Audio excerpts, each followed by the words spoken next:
안녕하세요. 저는 신혼 6개월 차에 이혼녀로 돌아온 싱글입니다. 저는 싱글의 삶이 이렇게 반갑고 소중한 순간인 줄 몰랐습니다. 결혼을 하는 게 인생의 매듭을 잘 묶는 일이라고 생각했거든요. 결혼을 안 하면 사회적으로 도태가 된다는 선입견이 있었고, 남녀가 유별난 세상인데 결혼 못하고 어떻게 사나 그렇게 생각했던 사람입니다. 역시 사람은 누구나 불완전한 존재이기 때문에 뭐든 확신해선 안 되는 거였는데 제가 참 많이 자만을 했었다고 이번 기회를 통해 깨닫게 되었어요. 결혼, 그거 꼭 필요한 거 아니더라고요. 내게 필요하다면 습득해도 될 문화 정도인 게 결혼이 아닌가, 이젠 그렇게 생각해 봅니다. 저는 일단 결혼을 통해서 대인 사람입니다.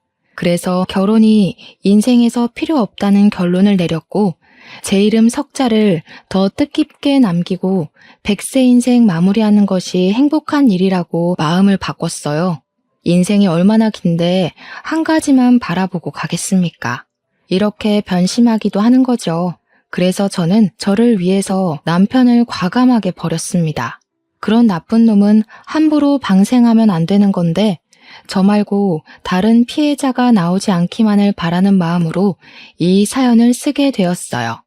비록 몽타주를 설명해 드리진 못하나 이런 썩을 놈도 같은 하늘 아래 존재한다는 걸 꼭 기억하셔서 몸살이시길 바랍니다. 제게는 가난하지만 성실하고 목표만 꾸준히 바라보며 달리는 남편이 있었습니다. 남편은 가난하다는 말 그대로 태초부터 형편이 좋지 못했던 사람이었어요. 일단 남편은 고아입니다. 어릴 적 일찍 부모님을 잃고 혼자가 되었다고 했어요. 남들은 캠퍼스 생활 누리려고 설레하며 성인이 되길 기다릴 때 남편은 조금 다른 의미로 성인이 되기만을 기다렸습니다. 부모님 없이 홀로 서기를 빨리 시작했던 남편은 일단 돈이 필요했다고 했어요. 그래서 20살이 되자마자 눈칫밥 먹으며 지냈던 친척 집을 나와 독립을 했고 바로 아르바이트를 시작했다고 했습니다. 남편이 가난한 형편이었다고 해서 돈 하나만 보고 달렸던 건 또 아니었어요. 돈을 벌더라도 자기 미래를 길게 책임질 수 있는 수익처가 필요했다는 겁니다. 그 어린 나이에 한참 철든 생각을 했던 남편은 오전부터 저녁까지 아르바이트를 마치고 오면 도서관에 가서 진로에 대한 공부와 자격증 준비를 병행하면서 미래를 대비했던 사람이었어요. 남편과 저는 같은 건설회사에서 만나게 되었는데요. 대학 졸업 후 취업해 갓 신인이었던 저와 달리 남편은 건설회사에서 밑바닥부터 시작하여 인맥을 통해 면접의 기회를 얻을 수 있게 되었고, 어린 나이에 입사해 이미 팀장 자리를 맡고 있던 사람이었습니다. 저보다 나이가 1살은 어렸는데도 능력이 대단해서 남편에게 보이는 후광에 빠져든 여사원들이 한둘이 아니었어요. 남편은 잘생긴 편은 아니었지만 키가 크고 체격이 다부져서 여자들의 눈길을 끄는 타입이었고, 일 외에는 사사로운 것에 관심이 없어서 더 매력적으로 보였던 사람이기도 했습니다. 그런 남편에게 눈길을 준 여자들 중 하나가 저이기도 했고요. 듣자 하니 남편은 이미 20대인 나이에 자기 앞으로 된 작은 상가 건물이 하나 있었고 전셋집을 세주고 있기까지 한다는 소문을 들었어요. 결혼 나이가 꽉 찬 여자들 눈에 남편은 그야말로 1등 신랑감이나 다름없었습니다. 그것을 오로지 남편 힘으로만 일궈냈다기에 부모님 지원만 받고서 편하게 길을 걸어온 제 입장에서도 남편이 너무 존경스러웠어요. 저는 아빠가 이제 좀 이름나기 시작한 탁주 회사를 운영하고 있어 제가 기억 못하는 어린 시절만 형편이 어려웠을 뿐 초등학교 때부터는 부모님께 물심양면 지원을 많이 받고 자랐거든요. 아빠가 탁주 회사 들어와서 일 배우고 회사 물려받아 보라 했지만 저는 도통 그곳에 관심이 없어서 제가 하고 싶은 건설에 도전을 하게 되었고, 아빠도 저의 길을 응원해줬어요. 제가 다니던 건설회사는 그리 큰 규모가 아닙니다. 한 부서에 사원이 그리 많지 않았는데 제가 있는 곳에는 팀장인 남편 밑으로 사원이 4명 정도 있는 게 다였어요. 그래서 우리끼리 회식하면서 가볍게 술자리도 하다 보니 대충 어떤 사람이고 어떤 여건인지 서로 아는 정도로 친했어요. 제가 입사했을 당시는 회사가 좀 바빠서 신입사원 환영회를 좀 늦게 했었는데 제 부서에는 저만 신입이었던지라 늦게 환영회를 하는 만큼 제 얘기가 주가 될 수밖에 없었는데요. 옆에 앉은 동료가 저더러 회사 대표 딸이라는 걸 밝히면서 부잣집 아가씨라며 놀리더라고요. 만약 그 일이 아니었다면 제가 남편의 눈에 안 들지 않았을까 그런 생각은 가끔씩 해요. 그 부잣집 딸이라는 이미지 때문에 남편이 사적인 대화를 많이 걸어왔었거든요. 다들 대놓고 저희 집안 사정을 궁금해하고 꼬치꼬치 캐물으니까 결국 얘기할 수밖에 없었어요. 환영의 분위기를 망치고 싶지 않던 신입사원의 노력이었던 거죠. 어쨌든 제 집안의 배경을 그렇게 자연스럽게 밝혔는데요. 그날 이후부터 원래 사원들은 사적으로 각별히 챙기는 편은 아니었던 남편이 어느 순간부터 사원들 챙기기 시작했어요. 당연히 저한테도 커피며 간식이며 사주면서 어떤 날은 심심한데 저녁 먹고 가지 않겠냐고 물어보시고 되려 궁금한 게 있으면 물어보라고 하던지 저에게 친절과 관심을 줬습니다. 저보다 1살 어렸음에도 저는 남편을 저보다 연상처럼 느꼈고 그의 듬직하고 너른 배려에 홀딱 넘어가고 말았어요. 처음에는 남편이 주는 호의를 저 혼자 착각하는 감정이라 생각했지만 한 1년이 지나니까 남편이 제게 고백을 해줬고 저희는 그때부터 결혼을 전제로 만났습니다. 제가 만나면서 느낀 건데 남편은 참 돈을 잘 안 쓰는 사람이었어요.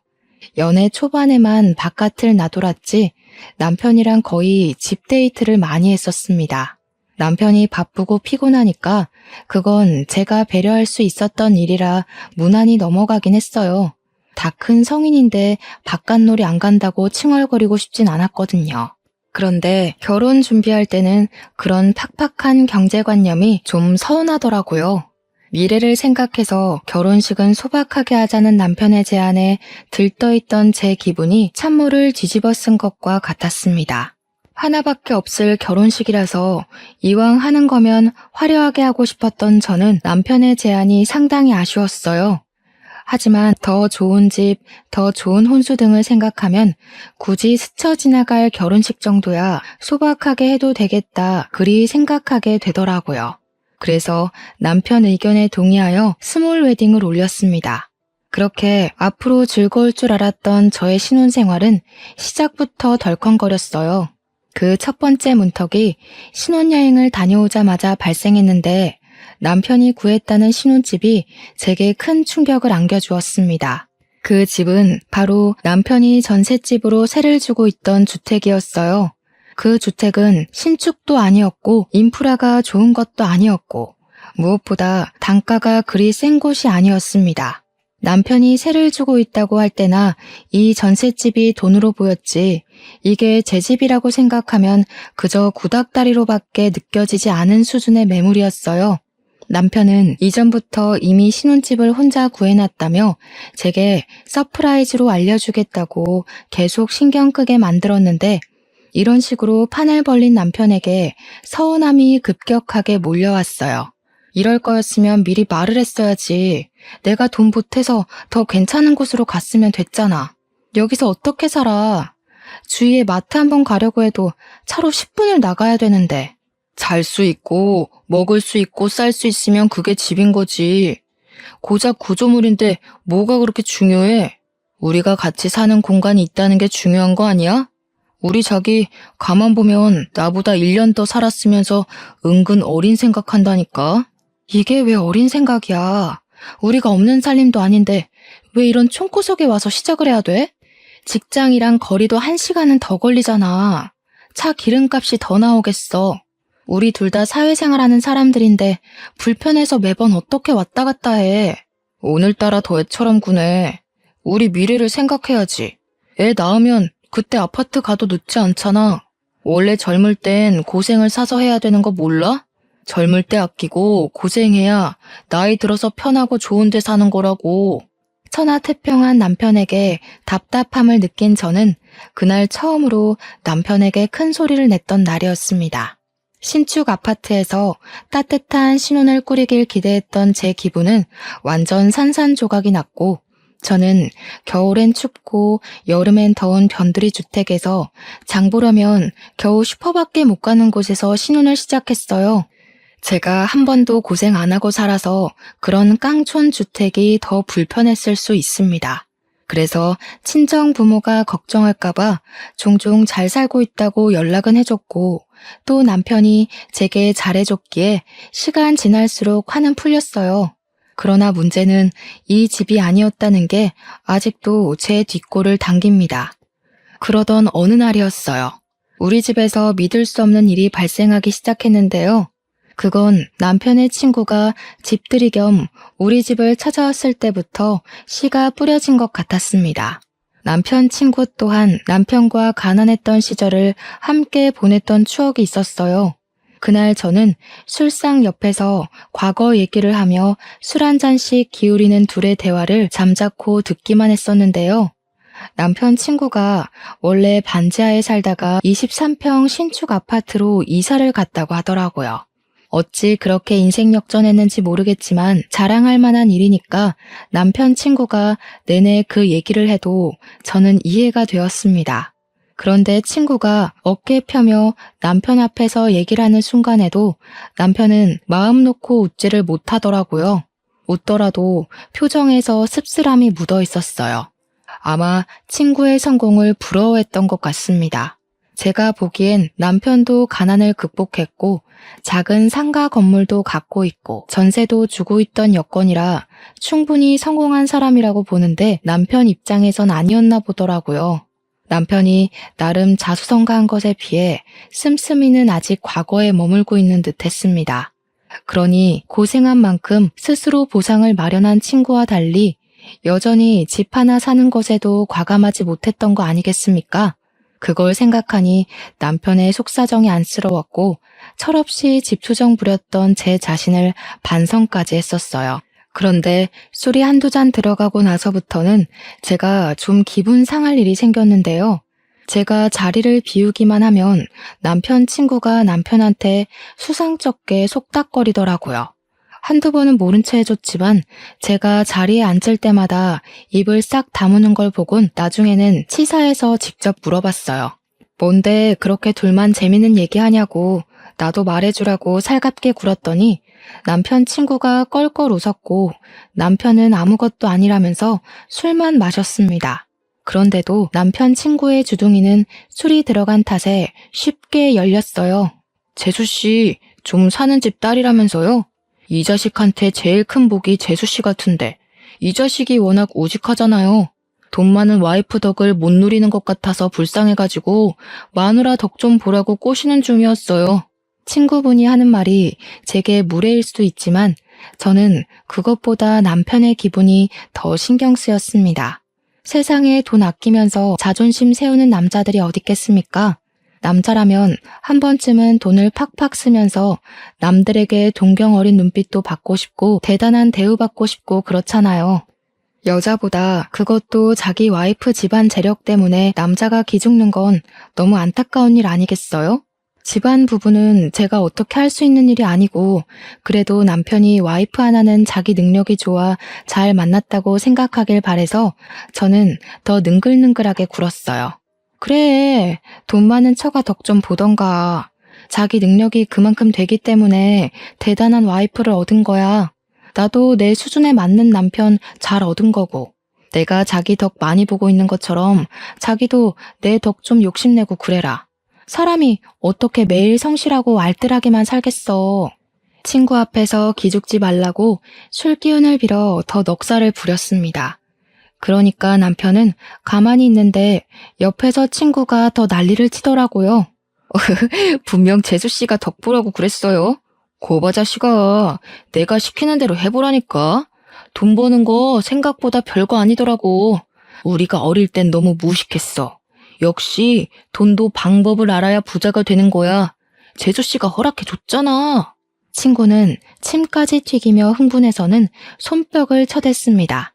대체 남편한테 뭘 시켰길래 저렇게 좋아서 날뛰는지 모르겠는데 친구는 마치 제게 허락받았다는 걸 단단히 확인하길 몇 번이나 반복했어요. 그리고 며칠 뒤 제게 이상한 일들이 일어나기 시작했는데요. 여보, 혹시 내 가방 봤어? 얼마 맨 적도 없는데 오늘 들고 가려니까 없네? 분명 드레스룸에 둔 것 같은데 가방에 발이 달렸나? 귀신이 곡할 사건들이 계속 생기는 게 이상했단 말이죠. 브랜드 가방 하나가 없어지는 걸 시작으로 며칠 간격으로 띄어서 립스틱이며 액세서리며 옷이며 자꾸 제가 잘 안 쓰던 물건들이 없어지는 것 같았습니다. 없어졌다고 확신할 수도 없었어요. 당시 제가 신혼집 정리를 덜한 상태라 정신이 없기도 했거든요. 그러다 제가 이 일이 좀 더 심각한 것 같다고 생각했던 계기가 있었는데요. 우리에게 중요한 예물 반지까지 온데간데 없는 거 아니겠습니까? 남편한테 물어봤더니 남편도 예물 반지가 없어진 사실에 놀라서 저랑 같이 집을 뒤진 적 있었어요. 아무래도 우리 집에 도둑이 드나 봐. 보안이 허술해서 그런가? 도둑이 아니고서야 이건 설명할 길이 없어. 그냥 경찰에 신고해야겠다. 오버한다. 뭘 그렇게까지 해. 그러다 이게 우리 실수면 경찰들만 고생시키는 거잖아. 누가 들락거리는 흔적이 확실하면 그때 신고하자. 짐 정리하다 보면 나올 수도 있으니까. 확신도 없는 일로 경찰을 부르는 건 매너가 아니라는 남편 말도 일리가 있어서 일단 저는 그날 뒤로 집 보안 문제에 크게 신경을 썼습니다. 결혼 반지는 우리 관계에 의미 있는 물건인데다가 비싼 거라서 며칠이 걸리더라도 꼭 찾아야만 했어요. 반지 때문에 집 정리도 더 빨리 정돈할 수 있었어요. 구석구석 찾아야 했으니까요. 그렇게 시간만 흐르던 어느 날 기념일도 아닌데 남편이 처가 얘기를 먼저 꺼냈어요. 다짜고짜 우리 엄마 생신 아니냐면서 처가에 가자고 하더라고요. 저희 부모님을 생각하는 남편의 마음이 고맙긴 했지만 저희 엄마 생신은 아니었던지라 남편한테 친정 갈 필요 없다고 했습니다. 그런데 남편이 그래도 친정을 가자고 말하는 거 있죠? 친정 가자고 졸랐던 적은 처음이라서 저도 좀 당황스러웠어요. 누가 보면 장인 장모랑 아주 각별한 사이인 줄 알겠어? 결혼식 때도 낯가리던 사람이 갑자기 왜 이렇게 살갑게 군대? 당신 부모님이잖아. 이젠 나한테도 부모님이나 마찬가지고. 두 분 얼굴 뵙고 싶으니까 그러지. 우리 신혼 다녀온 뒤로 한 번도 안 찾아가 봤잖아.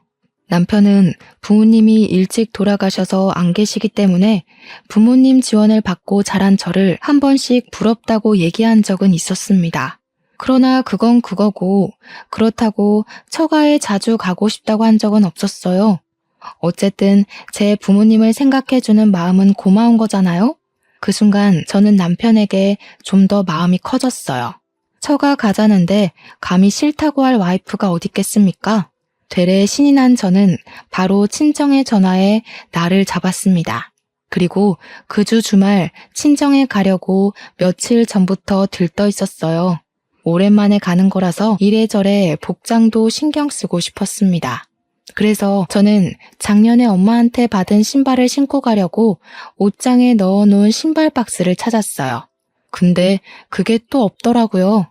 한동안 잊고 있던 도둑 사건을 다시 떠오르게 만들어준 순간이었어요. 저는 등골이 싸한 기운을 느끼며 남편한테 곧장 물어봤지만 모른다는 답변이 날라올 줄 알고 있었습니다. 남편은 제 물건이 어디에 있고 뭐가 있는지 잘 모르는 사람이거든요. 여자 물건에 관심도 없고요. 아무래도 친정 다녀오고 나서 진지하게 신고를 해봐야겠다고 마음을 먹었어요. 제가 한참 도둑 고민으로 심각해 있을 때 남편은 집들이 온 친구랑 뭘 그렇게 자주 연락을 하는 건지 누가 보면 둘이 부부인 줄 알 정도로 문자를 계속 주고받고 있었습니다. 저희는 웬만하면 연락 가지고 간섭 안 하려고 서로 신경을 끄고 살았거든요. 근데 남편이 그 친구 때문에 밥 먹을 때도 수시로 폰을 보고 전화도 자주 하는 걸 보니 여간 신경 쓰이는 게 아니더라고요. 어쨌든 그날은 구두를 온종일 찾았지만 결국 당일까지 찾지 못해서 그냥 다른 구두를 신고 집을 나섰습니다. 친정에 갔더니 바쁜 우리 아빠는 집에 없고 엄마만 우리를 반겨주었는데요. 엄마는 결혼 전에도 듬직한 연하 남편을 기특하게 생각했었어요. 나이도 어린데 부모 없이 자수성가했다고 엄청 자랑스러워했습니다. 우리 집에 남동생이 하나 있으니까 마치 둘째 아들 보는 것처럼 남편을 귀하게 대우해줬죠. 평소 알뜰살뜰한 엄마는 남편만 등장하면 돈을 팍팍 질러서 비싼 음식을 많이 대접했어요. 사위가 먼저 살갑게 못 굴어도 사위를 꿀 떨어지게 보는 엄마였는데 처가가 보고 싶어서 그냥 왔다는 사위의 태도는 또 얼마나 예뻐 보였겠습니까? 그래서 엄마 눈에 저는 안 보이는지 남편만 챙기며 난리가 났더라고요. 유난스럽긴 했지만 그 모습이 보기 좋아서 저도 내심 뿌듯했고 엄마한테 더 애교를 부렸어요. 한참 분위기 좋게 저녁 식사를 마친 저는 엄마랑 같이 자리를 정리하고 설거지를 하기 위해 주방에서 분주하게 있었습니다. 그때 남편이 화장실 간다고 잠깐 자리를 비웠는데요. 제가 설거지를 다 끝냈는데도 한참이나 안 오는 겁니다. 엄마도 못 봤다고 하길래 제가 나서서 남편을 찾았으나 남편이 아예 집에 없다는 걸 알았어요.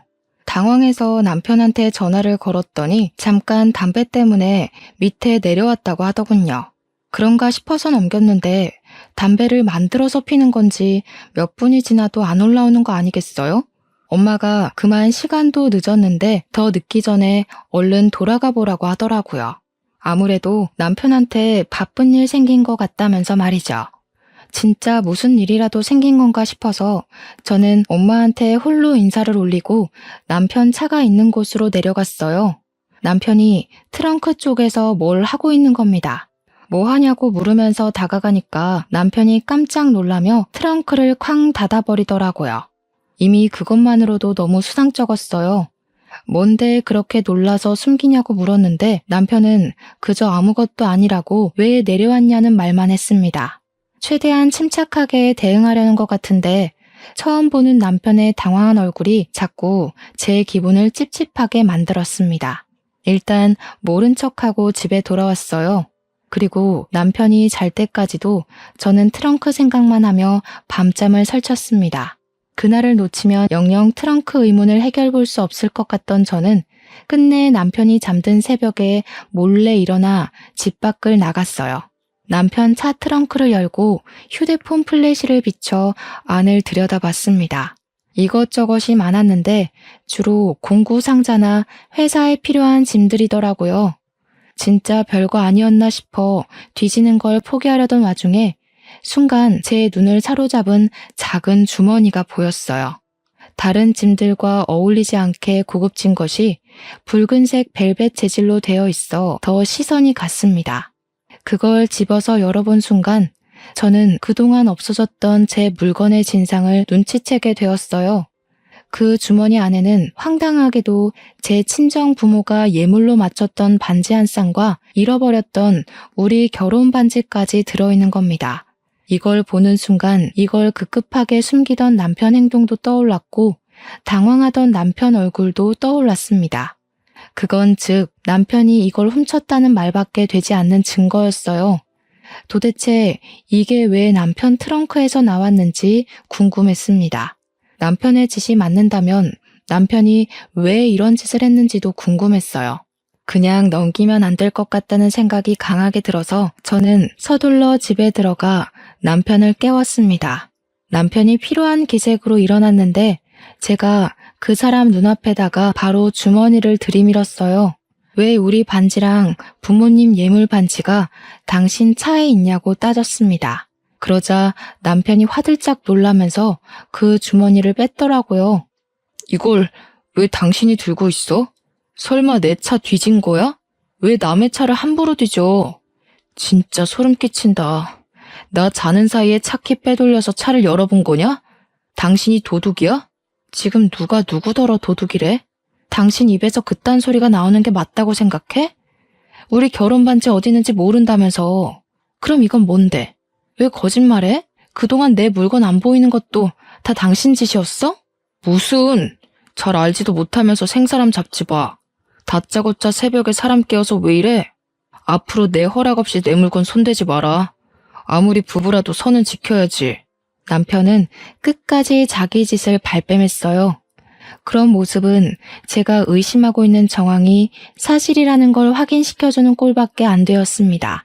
그래, 억울해 보이는데 그럼 법적으로 논해봐야지. 우리 혼인신고 안에서 부부끼리도 절도죄 성립된다고 하더라. 누가 도둑인지 경찰에 신고해서 따져볼래? 경찰 얘기까지 나오자 당황한 남편은 갑자기 흥분을 가라앉히고 저를 설득하기 시작했어요. 결국 사실을 실토해 주었는데 알고 보니 그 집들이 왔던 친구가 문제였더라고요. 그 친구가 여자친구들을 여러 명 갈아치우면서 여자친구 물건을 몰래 훔쳐 중고 사이트에 하나둘씩 팔아서 돈을 벌었다고 하는 겁니다.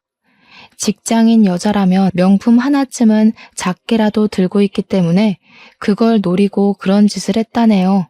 그렇게 도둑질을 해서 번 돈으로 23평 아파트를 구했던 건데 그 친구가 집들이 왔을 때 남편한테 그 사실을 몰래 밝혔던 거였어요.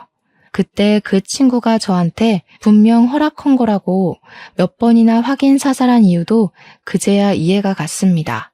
그렇다고 도둑질을 똑같이 하는 정신 나간 놈이 어딨어. 당신 거지야? 남의 물건에 손대는 거 당연히 범죄라는 거 몰라? 나이도 먹을 만큼 먹은 사람이 대체 뭐가 아쉬워서 그런 짓을 해? 남이라니 우리가 왜 남이야? 그래, 네 물건 좀 손댔다. 솔직히 네가 잘 안 쓰는 걸로만 골라서 판 거야. 지금 안 쓰는 거면 나중에도 안 쓰는 거잖아. 아끼면 똥 되는 거 묵혀둬서 뭐해. 안 쓰는 거 팔아서 필요한 사람한테 도움되면 좋지. 그 반지도 우리를 위해서 쓰려고 했다고. 이번에 신상 게임기 한정판으로 나왔거든? 그거 하나만 사자. 우리 부부는 같이 할 만한 취미가 너무 없어. 이러면 오래 못 간대. 게임기? 이 와중에 게임 소리가 나와? 그리고 우리 결혼 반지가 왜 쓸모없는 거야? 어떻게 그걸로 게임기 사자는 소리를 할 수가 있어? 정신 나간 게 아니고서야 처가까지 가서 도둑질하는 게 말이 돼? 우리 부모님이 당신을 얼마나 아들처럼 생각했는데 우리가 목돈이 없기래 가난하기래 건물까지 가진 사람이 대체 왜 그랬냐고. 그러자 여기서 놀라운 사실을 하나 더 알았는데요. 남편이 말하길 건물은 자기 단독 명의가 아니라고 하더라고요. 7대3으로 계약이 된 건데 그 와중에 7은 남편의 또 다른 친구 몫이었고 남편은 3의 지분만 갖고 있는 상태라 했습니다. 불행 중 다행인 건 이 허름한 주택은 남편 개인의 것이 맞다고 하더군요. 어쨌든 그게 뭐가 중요한가요? 제가 알고 있던 남편의 재산과 실제 확인된 남편의 재산이 확연히 다른걸요. 기가 막혀서 왜 그런 사실을 숨겼냐고 따졌더니 그럼 제가 결혼을 안 해줄 것 같아서였다네요. 그 순간 우라통이 터져서 남편의 머리통을 한 대 쥐어박아 버렸습니다. 무슨 그런 철딱선이 없는 변명이 다 있어? 결혼 때문에 재산을 속여? 그래서 지금 내 물건까지 훔쳐서 돈을 벌어들였다는 거냐? 아, 서운하게. 결혼했는데 네 돈 내 돈이 어딨어? 서로 상부상조하는 셈인데 뭘 그렇게까지 생각해. 그리고 너 돈 많잖아. 굳이 내가 갖다 판 물건 아니더라도 먹고 사는데 지장 없으면서 나 좀 도와주면 안 되냐? 나 좋자고 그랬는 줄 알아? 다 우리 식구 잘 먹고 잘 살려고 돈 좀 불려보려던 건데 어떻게 외조를 도둑질이라고 할 수가 있어. 나야말로 서운하다. 외조? 도둑질이 상부상조라고? 내가 이 집 다 갖다 팔고 내조했다고 하면 너 같으면 이해가 되겠냐? 아무리 돈을 원해도 그렇지. 그럴 거면 차라리 나한테 빌려달라고 하던가. 어떻게 도둑질을 따라할 수가 있어. 그 친구 짓이 쓰레기인지 아닌지도 구분 못해? 똥인지 된장인지 꼭 처먹어봐야 아냐고. 남편은 자기 친구를 무시하지 말라며 제게 누나를 불아렸습니다. 그러면서 남자 자존심에 여자한테 돈 빌리는 짓은 절대 못한다며 저더러 남자 마음도 이해 못해주는 와이프 취급하길래 답답해서 정강이까지 걷어차줬어요. 도둑질하는 친구도 친구지만 그걸 기발하다고 쳤다라는 네가 더 가관이다. 이런 도둑놈 새끼를 자수성가했다고 존경한 내가 등신이지. 꼴도 보기 싫으니까 당분간 연락하지 마. 저는 남편에게 생각할 시간 좀 갖자고 하고 집을 나서려고 했어요. 그러니까 진짜 말문이 막혔던 게 남편이 저를 붙잡고 매달리면서 갈 땐 가더라도 반지는 주고 가라고 하는 거 아니겠습니까? 무슨 이런 거지 새끼가 다 있나 싶어서 발등을 콱 밟아버리고 나와버렸어요. 비명을 지르는 남편을 홀로 두고 바로 친정으로 내려와 버렸습니다. 친정 부모에게 반지를 돌려주면서 남편과 있었던 일들을 밝혔는데 친정엄마가 좀 많이 충격을 받았고 친정아빠는 자리를 들고 일어나 노발대발 화를 냈어요. 당장 사위 부르라고 전화를 하려고 하길래 제가 겨우 진정을 시켰습니다. 제가 남편 꼴을 보기 싫은 것도 있었고 돈에 눈돌아 있는 남편을 아빠가 잘못 건드렸다가 아빠 명예까지 실추되는 일이 생길까봐 걱정되어서 말려야만 했어요. 근데 남편이 먼저 찾아왔더라고요. 친정에 찾아와 용서를 막 구하는데 그때 친정 아빠의 반응이 걱정되었지만 다행히도 아빠는 사위에게 손찌검은 하지 않았습니다. 다만 남편을 문전박대하면서 아예 투명인간 취급만 하였어요. 자기한테는 이제 사위 같은 거 없다고 생각하며 살 거라고 남편을 매몰차게 외면했습니다. 그리고 아빠는 남편에게 선물로 줬던 차까지 뺏어버렸어요. 그날 남편은 친정에 자차 타고 내려왔다가 버스를 타고 집으로 돌아갔었습니다. 그 뒤로도 남편은 매일매일 제게 연락하면서 계속 사죄를 했고 다시는 실수 안 하겠다고 제발 돌아와달라 빌었습니다. 별거 한 지 한 달이 되어가는 시기에도 남편의 용서는 계속되었어요. 그땐 친정엄마도 그만 사위를 용서해주는 게 어떻겠냐고 원래 도둑질하던 애가 아니었으니까 진짜 반성하고 잘못을 고쳤을 거라며 저를 설득했습니다. 그래서 저는 한 달 만에 다시 신혼집으로 가게 되었어요. 남편은 돌아와 준 제게 고맙다고 연신 고개를 숙였지만 저는 남편을 냉대하면서 정말 용서한 거 아니니까 앞으로 조심하라고 단호하게 일러주었어요. 그 뒤로 남편은 정말 손버릇을 고친 듯 했습니다. 엄마 말대로 원래 도둑질을 할 줄 모르던 사람이었는데 그 망할 친구 새끼 때문에 저희 남편이 물들었던 거였구나 싶었어요. 저는 남편한테 그 친구랑 당장 절교하라고까지 간섭을 했는데요. 다행히 남편이 기분 나빠하지 않고 바로 수긍하며 제 눈앞에서 그 친구를 수신 차단하는 헌신까지 보였습니다. 그렇게 다시 제가 알던 근면 성실한 남편으로 돌아와서 저는 점차 안심해 갔어요. 그러나 스마트폰을 한번 쓰면 다시 예전으로 못 돌아가는 것처럼 한번 물들었던 손때가 다시 깨끗한 손으로 원상복귀될 수 없다는 걸 이번 기회에 깨닫게 되었습니다. 남편이 원래 돈을 아끼는 사람인데 어느 순간부터 제 생일이나 결혼기념일 뿐만 아니라 평소에도 한 번씩 거액의 선물을 사주면서 돈으로 마음 표시를 많이 하더라고요.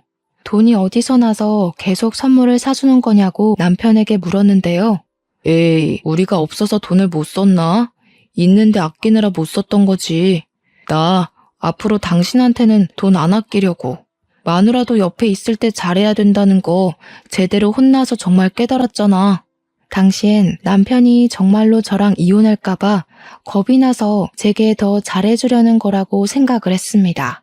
그러나 그게 곧 그 뜻이 아니라는 건 같은 지붕 아래 사는 이상 들통날 수밖에 없었어요. 남편의 성의 표시에 고마워서 저도 남편 생일이 다가오는 시점에 고가의 시계를 선물해 주려고 구매했는데 남편이 씻는 동안 서프라이즈 해주려고 했거든요. 그때 가까이 있던 남편의 휴대폰이 윙윙 울리더라고요. 남편 베개 밑에 시계 상자를 숨기려다가 은연중에 남편에게 온 문자를 봤는데요.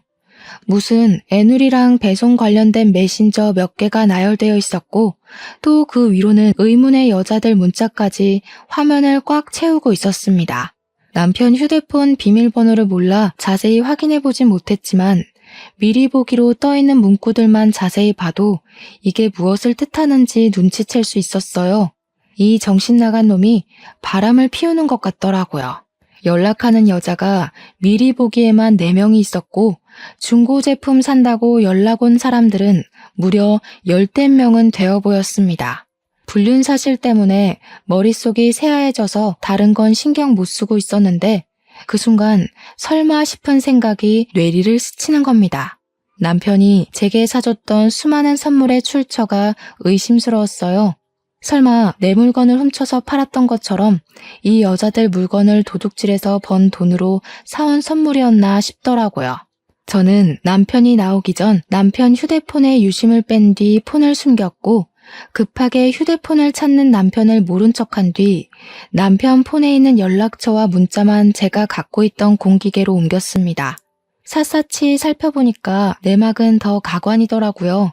제가 미리 보기로만 봤던 여자들은 일부에 불과했고 동창부터 직장 후배에 신입사원에 소개받은 여자들까지 전부 남편이랑 사귀는 건 아닌데 썸 비슷한 관계를 유지하고 있는 듯 했어요. 그리고 웃기게도 이들에게서 온 문자에는 공통점이 있었는데 전부 다 하나같이 내 물건 뭐 없어졌는데 혹시 본 적 있냐고 묻는 질문이 한 번씩은 들어 있었습니다. 아니나 다를까 애누리 물어보는 사람들의 문자까지 확인을 해봤거든요. 진짜 경악을 금치 못했어요.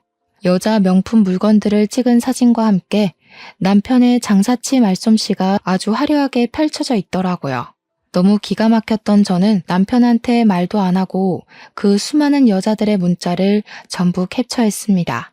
진작에 이혼을 했어야 하는 건데 제 판단 실수로 본의 아니게 2번 상처를 받아버렸잖아요. 그래서 제가 더 눈에 뵈는 게 없었어요. 분노 때문에 눈앞이 하얘진 경우를 처음 겪어보았습니다. 더 이상 이런 도둑놈 새끼를 눈 감아줄 여유가 없었기에 이제 남편을 놓아주기로 결심했어요. 그래서 이혼 소송하기 전 일단 상간녀 소송을 몰래 진행해버렸습니다. 그리고 며칠 뒤 남편에게 생일 선물로 여행을 가자고 꼬셨어요. 그래서 휴가를 연달아 낸 남편은 여행 당일 그저 신이 난 채로 제게 또 선물을 주었습니다. 명품 립스틱이었는데 잘도 포장을 해왔더라고요. 아마 도둑질해서 번 돈으로 구매했겠죠. 어쩌다가 자수성가 남편이 도둑놈으로 전략한 건지 그런 남편을 둔 제 처지가 너무 비참해서 한숨밖에 안 나왔습니다. 한시라도 빨리 갈라서고 싶어 미치는 줄 알았어요. 남편이 여행 때문에 당일을 기다린 것처럼 저도 남편과 제대로 쪽내기 위해 당일을 기다렸습니다.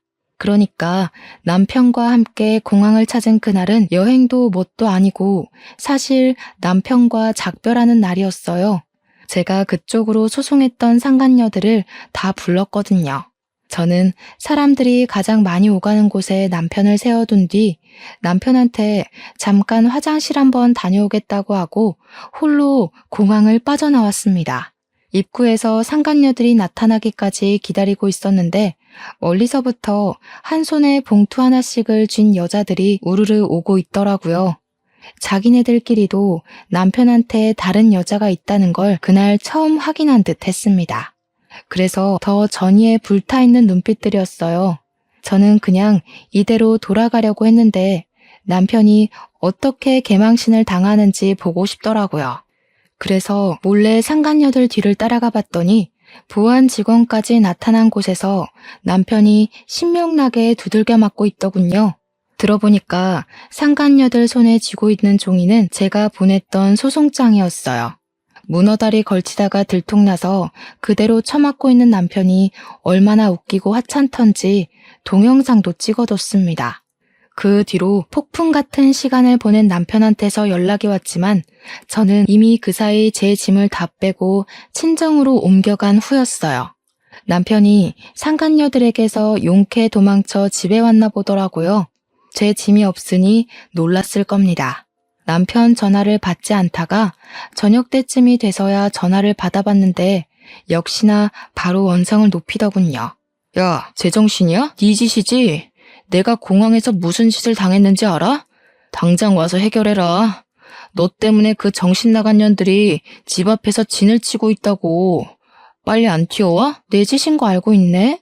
몰라주면 섭섭할 뻔했는데. 내가 정말로 용서한 거 아니니까 잘하라고 했을 텐데.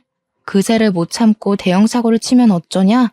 사람 맞아? 기회를 줬는데도 왜 갱생을 못하는지 모르겠다. 이래서 다들 머리 검은 짐승은 개나 줘버리라고 하나 보네. 도둑질하고 싶어서 손이 근질근질했겠다. 참 많이도 사귀었더라. 그럴 거면 그냥 공부해서 제비를 해. 비아냥거리지 마. 솔직히 너도 좋았잖아. 실실거리면서 비싼 선물 좋다고 밝힐 때는 언제고. 이제 와서 선량한 시민이라도 되고 싶었냐? 네가 그러니까 떼돈을 못 버는 거야. 그게 다 돈벌이 수단이고 나만의 비법이거든? 진짜 무식하다 무식해. 비즈니스를 불륜으로 보고. 참 그릇이 작은 사람이네 내 마누라. 언제 이렇게 머리에 똥만 차버렸대? 원래 이렇게 멍청한 놈이었던 거니? 아니면 멍청한 친구 때문에 같이 멍청해진 거니? 너무 당당한 것 같으니까 변호사 선임해서 스토리 한번 잘 짜보지 그래. 내 눈엔 네가 그냥 도둑질하고 바람 피우는 찌질이로밖에 안 보이거든. 네가 승소하면 내가 머리 숙이고 사과해 줄게. 그래, 말 잘했다. 누가 지질지질 짜면서 머리 숙이게 될지 한번 해보자. 패소하면 우물한 개구리처럼 살지 말고 반성 좀 해. 넌 생각이 짧아도 너무 짧아. 같이 사는 내내 수준 떨어져서 나까지 개구리 되는 줄 알았잖아. 남편이야말로 비아냥대면서 저를 속 좁은 사람으로 몰아갔는데 진짜 소송에서 이길 수 있다고 생각을 했던 건지 뻔뻔하게 변호사를 선임하긴 했더라고요. 제가 남편을 절도죄로 신고하고 이혼 소송까지 했거든요. 그런데 솔직히 도둑놈 심보가 정의일리 없지 않습니까? 당연히 법정은 제 손을 들어줬어요. 남편이 저지른 범죄가 생각보다 죄질이 심각한 버릇인데 남편한테서 반성하는 기미도 안 보였고 오히려 제 욕으로 모자라 변호사까지 엉터리라고 난동을 부리는 바람에 법정에서 더 불리하게 작용되었습니다. 안타깝게도 그놈의 자존심은 판사의 판정까지 인정을 못해 모독을 했네요. 어쩔 수 없이 법정 모독죄까지 포함이 돼버렸죠. 그리고 소송당했던 상간녀들은 남편이 수많은 여자랑 바람을 피우는 줄 몰랐다고 자기도 피해자라면서 항소를 했지만 남편이 유부남인 건 알면서도 접근한 건 명백히 부정행위이기 때문에 소송이 성립된다고 해 위자료를 뱉어야만 했습니다. 그것에 상간녀들이 정말 돌아버렸더라고요. 생돈 날려서 화났는데 남편이 자기들 물건을 훔쳐서 팔았다는 사실을 알고는 못 참고서 남편을 절도죄로 다 신고해버렸어요. 결국 남편은 징역을 면치 못하게 되었습니다. 그리고 이 와중에 황당한 건 남편이 자기 친구까지 고발해버렸다는 겁니다. 친구 때문에 자기가 물든 거라고 친구 탓을 하는 거 아니겠습니까? 그래서 친구도 나란히 징역을 살게 되었어요. 참 얄팍한 우정이지 않나요?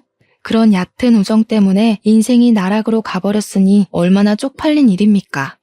원래 나쁜 사람이 아니었다고 하더라도 사람 변하는 건 정말 가늠 못할 일인 것 같습니다. 누가 사람은 안 변한다고 했나요? 사람도 다 변하더이다. 내가 알던 사람이 아닌 것 같은 순간 때문에 10년 친구, 20년 친구랑도 갑자기 인연을 종결짓는 거 아니겠어요? 세상에서 사람이 제일 무섭다고 하더니 이번 일을 통해서 그 말을 가장 뼈아프게 느꼈습니다.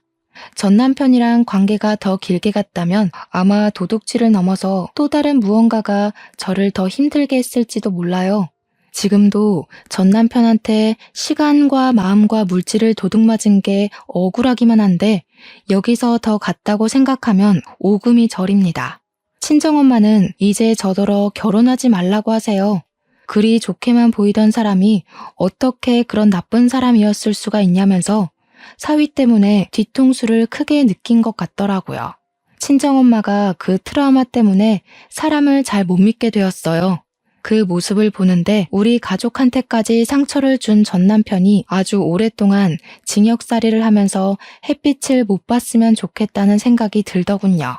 지나치다 우연히 마주쳤는데 그 자식이 저를 아는 채 안다?